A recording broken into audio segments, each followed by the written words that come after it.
This past offseason has been all about the wide receiver. We've watched as players like Tyreek Hill, Davante Adams, and AJ Brown have all been traded and signed to monster contracts. Some may be surprised to know that none of those three were even selected in the first round of an NFL draft. Because here's the reality. You shouldn't ever draft a wide receiver early. Let's take a quick look around the league at the highest paid wide receivers. Tyreek Hill is making $30 million per year from the Dolphins. In 4 of 6 seasons in the pros, Tyreek has had over 1,000 yards, is a 4-time All-Pro, 6-time Pro Bowler, and of course, a Super Bowl champion from his time with the Chiefs. This past offseason, he was traded to Miami for a first, second, 2 fourths, and a 6th. All that, and Tyreek wasn't taken until the 6th round of the 2016 NFL Draft. The second highest paid, Davante Adams. Over the past 6 years, Adams has almost 7,200 yards and 69 nice touchdowns. He got traded by the Packers to the Raiders for a first and second and signed a deal to make $28 million a season. Adams got selected in the 2nd round back in 2014. The only wideout getting paid top 5 money that was a first-round pick is DeAndre Hopkins. He was taken at 27 back in 2013 and since has been a 5-time All-Pro, 5-time Pro Bowler, was somehow traded from the Texans and didn't get a first-round pick back, but most importantly is making over $27 million a season. Now, let's talk about the 4th highest paid receiver, the best wide receiver in the league last season, Cooper Kupp. In 2021, Kupp had 1,947 yards and 16 touchdowns. Both led the league. Not only did he win Offensive Player of the Year, but he also helped the Rams win the Super Bowl. Before that, Kupp had been a reliable wideout for LA, recording over 800 yards in every season, with the exception of 2018 when he tore his ACL. This offseason, Kupp signed a 3-year, $80 million extension, $26.7 million a year, making him the 4th highest paid wide receiver. Surely, you'd think he was a sought-after prospect. Well, not exactly. Kupp played at Eastern Washington, an FCS school, and while his 6,464 yards are the most in a career in the FCS, Kupp was the 7th wideout selected at the 2017 NFL Draft, going in the 3rd round to the Rams at 69.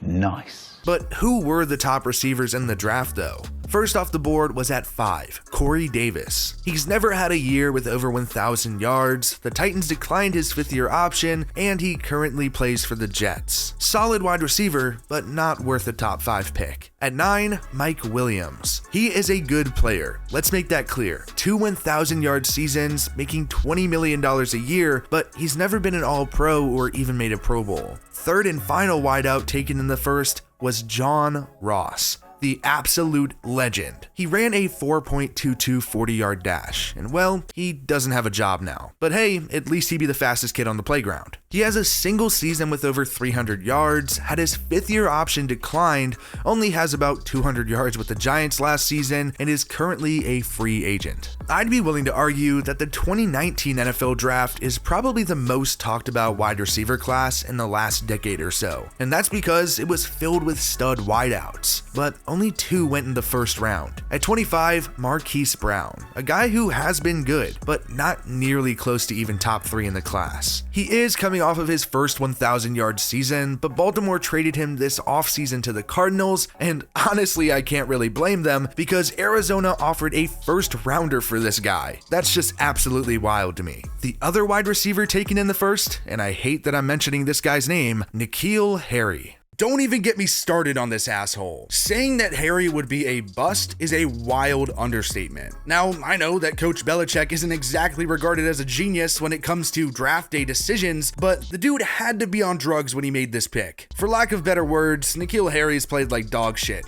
It's bad. In his entire career, all 3 seasons, he doesn't even have 600 yards. Hell, last season, the dude was a better blocker than he was wide receiver. The Patriots have already declined his 5th-year option, and he's going to be looking for a new job sooner rather than later. Thank the Lord, please get the hell out of New England. It's clear that the 1st round didn't produce shit, which makes it even more surprising that it was an incredibly good wide receiver draft. AJ Brown just got a 4-year, $100 million deal deal after he was traded for a first and a third to the Eagles, making him the 5th highest paid receiver in the pros. Last season is the only of his career where he didn't have over 1,000 yards, and you can blame that on a chest injury that caused him to miss 4 games. He's no doubt a stud, and he wasn't taken until the 2nd round, just like Deebo Samuel. Let me be completely honest here, I hate considering Deebo Samuel a wide receiver. He's this weird hybrid type of guy that I put in the same category as like a Cordero Patterson. However, by definition, he is a wide receiver, so it's only fair to include him.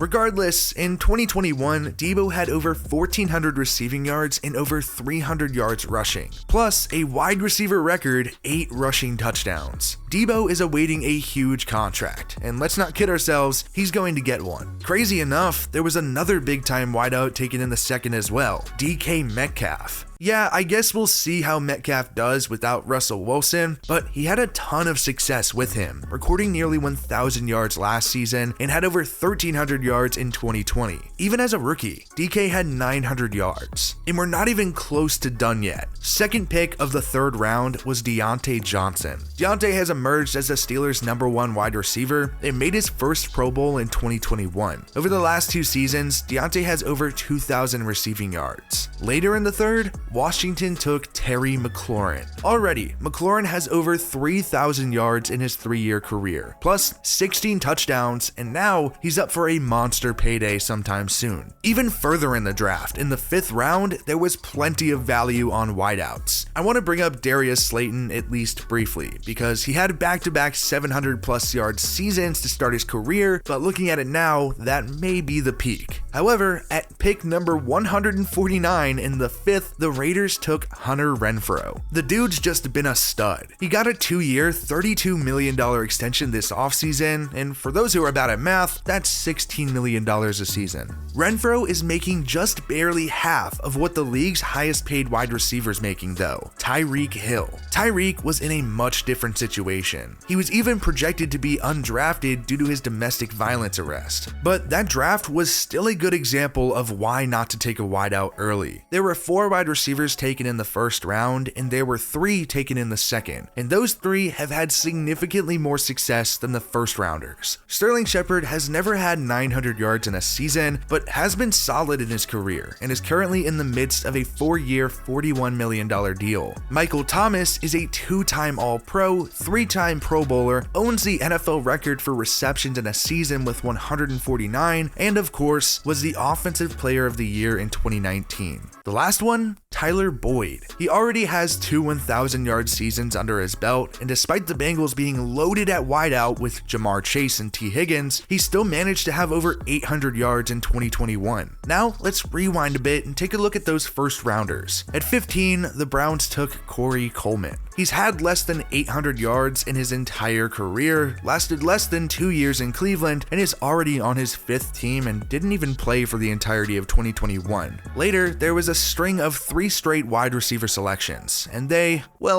all sucked. Will Fuller is easily the best of the bunch. That being said, he's never had over 900 yards, gets hurt, it feels like every other game, and only had 26 yards in total for the Dolphins last season and is currently a free agent. Next was Josh Doxson. I know Jackson loves this pick. He landed in Washington, had back-to-back 500+ yard seasons, and has done literally nothing over the rest of his career. Doxson is a free agent and hasn't even played a regular season snap since 2019. Finally, the Vikings selected Laquan Treadwell. Shocker, he sucked too. However, he is coming off of a career year, 434 yards, the only other season of his career with over 400 yards. He's on his 3rd team, but did just get another contract from Jacksonville, so I guess he's on the come up. Teams continue to swing at the NFL draft, hoping to land a transcendent talent like Jamar Chase or Justin Jefferson. Even the pick right before Justin Jefferson was a wideout, Jalen Reagor, and he's already considered a bust. It's so hard to draft wide receivers, and there's so much value day 2 and beyond that supports evidence that you should almost never draft a wide receiver early. Yo, you made it to the end of the video. N'Keal Harry, if you're watching this,